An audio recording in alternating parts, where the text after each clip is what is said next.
Hello lovelies, welcome to Nut Free Formula. My name's Freedom. Thank you for joining me. Today I wanted to talk about why I'm so confused about the narcissist. For those of you who have had relationships or situationships with narcissists, you may look back like I do and go, how did that happen? Like, how did that happen to me? What was going on there? Like, I don't know about you guys, I consider myself a pretty smart person. And not only did I get trapped by a narcissist, but, not only did I get captured by a narcissist, I got trapped. Like, I was there for a long time, over a decade, almost a decade and a half. I mean, legally married, stuck, trapped. And when I'm thinking about it, and the confusion that the narcissists cause, I kind of realize that there's 5 main reasons why this whole thing with the narcissist is so confusing. So I'm just going to go through them. So the first one is we feel so confused all the time because our intuition is kind of going off all the time. We're getting all these red flags, and we get them from the very beginning, but because we like this person and he seems so nice and he says and does all the right things, because of all that, we ignore our intuition. And then it goes on to the point where not only are we ignoring it, but the narcissist is actively telling us to ignore our intuition, telling us things like, no, you're mistaken. No, you're misreading the situation. You're being paranoid. That's not how I meant it. No, that's not what's going on. That kind of thing. Totally 100% teaching us to not trust our intuition and instinct. Just quickly, darlings, listen, as most of you know, I'm Australian. We've had the fires from hell. Literally, we had months of bushfires over here. Now we've got rain like you wouldn't believe. We're actually flooded in today, so we can't get out because all of the rivers and the creeks are swollen and flooded over, and the roads are flooded. So anyhow, you can hear I've got a tin roof, so you'll be able to hear the rain. I know I apologize, but hey, there is nothing I can do about that. So once again, for those of you listening through headphones, just enjoy the soundscapes of Australia in summer during the floods. All right. So the second point is that narcissists will lie about everything to keep us confused. So not only are they lying about the big things, like the stuff that actually matters, like the fact that they're cheating, stealing, manipulating, conning, lying in general. Not only the stuff like that, but little things. And there's a reason that they do this, right? And the kind of key thing is that narcissists are very aware of, the term poker face? So, when people play poker, they have what's called the poker face. It's, they try and show no expression on their face. However, over time, everyone has little tells, little things that we do that give us away, that tell people how we're feeling, what we're up to, whatever. So the narcissist is aware of that. They're aware because, they are watching you all the time, your signs and signals. So they assume that you are, in fact, doing the same thing to them. So therefore, what they do is it's almost like a disinformation campaign. They are trying to get you to misread their signs and signals. So, as I said, they'll lie about everything. And it's twofold. One, it's to keep you from being able to interpret what their tells are. But it's also to help them gauge whether or not you believe them, and what works and what doesn't work when lying to you. So when they lie to you, like I said, just say they've gone out for the day. They said they were going to one place, but they didn't, right? And they went somewhere else. And you know, just say they, I don't know, they said they were going out fishing with the boys, but they come back and you see everything's in the back of the truck, nothing's wet, everything's exactly the way it was when they left. They've obviously gone somewhere else and done something else. Now, if, you know, and it could be totally innocent, but the thing is, the narcissist will lie because they want to check, like I said, they want to check your reaction. They want to see what lies work, what angles work. They want to test how they can manipulate you, how they can play the situation, and they do it when they've got nothing to lose, right? So it's almost like training. That's how I would put it. It's like a training. They're training themselves. They're putting you through the paces, right? And they're doing it in a situation where they don't have anything to lose, so it's okay. You know, it's okay if at the end of it all they go, oh, you know what, I'm sorry, babe, I did actually go and just spend the day at the pub by myself or whatever. You know, because they've got nothing to lose. So back to us.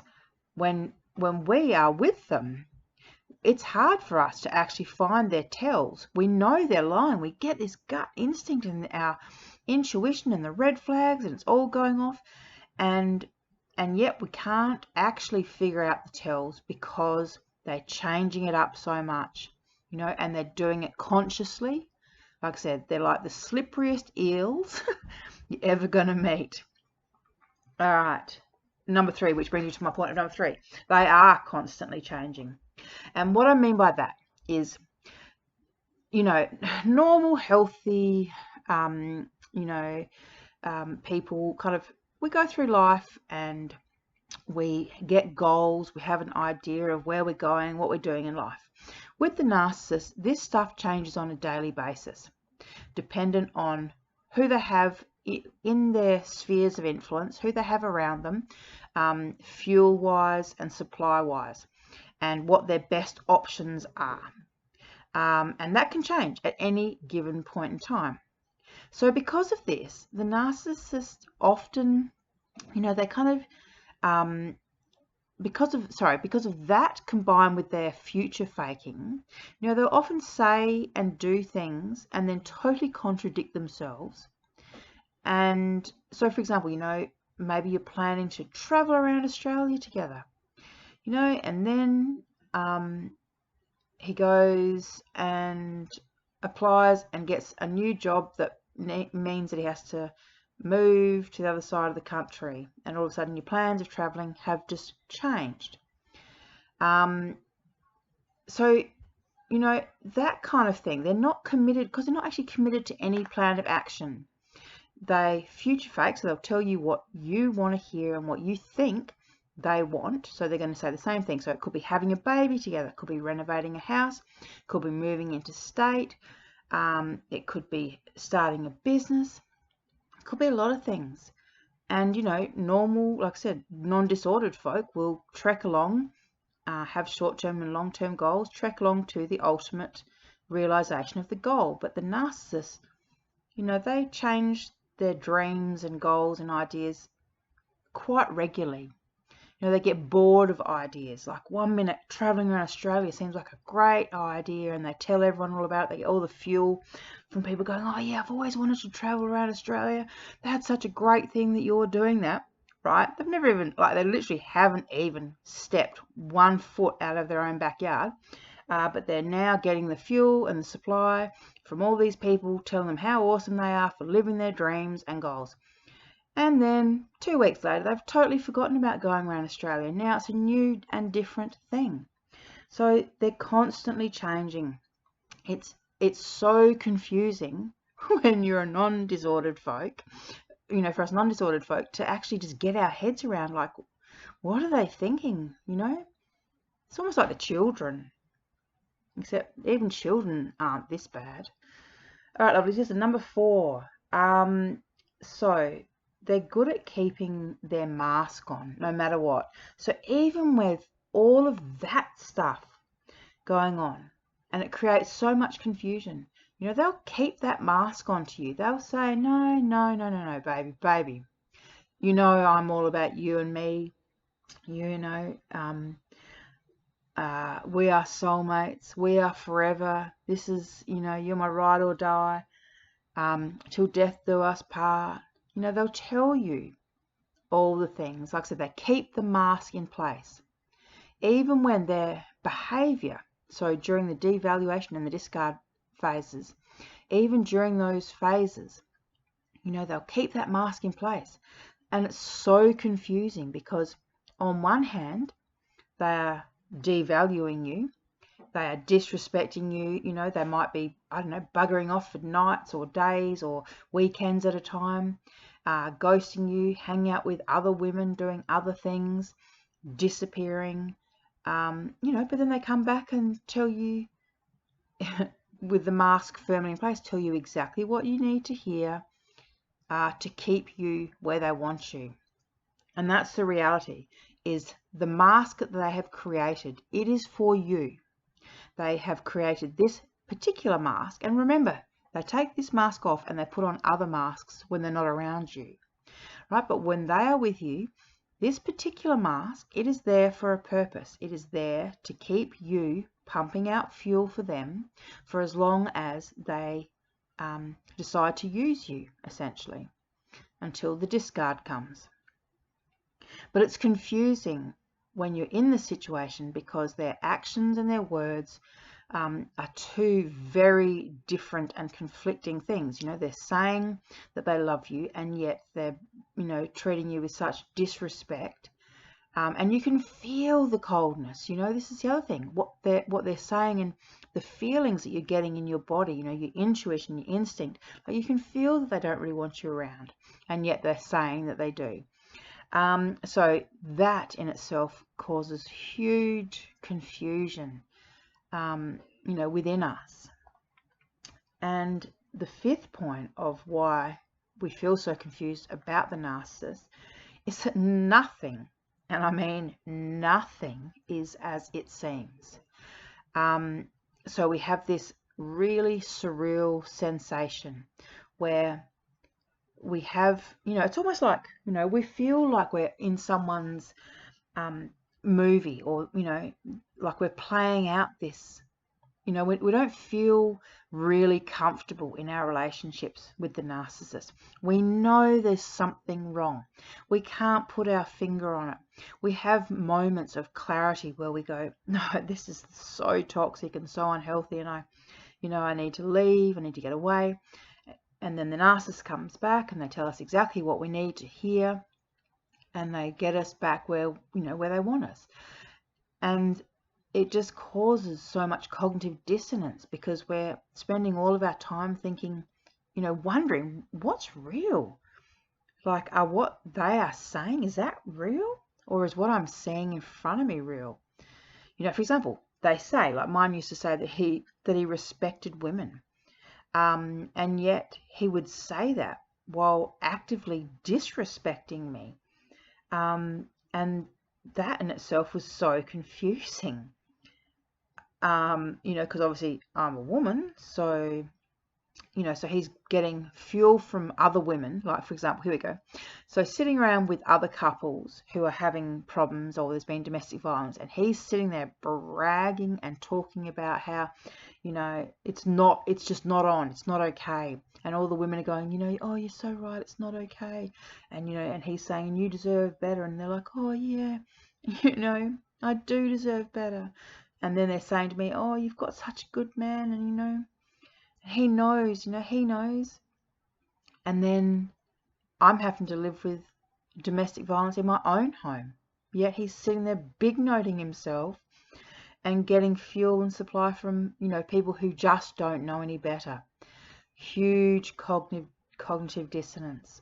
And it's not just that, it's a whole lot of different scenarios, but it's the underlying theme is the same, and that is that nothing is as it appears to be.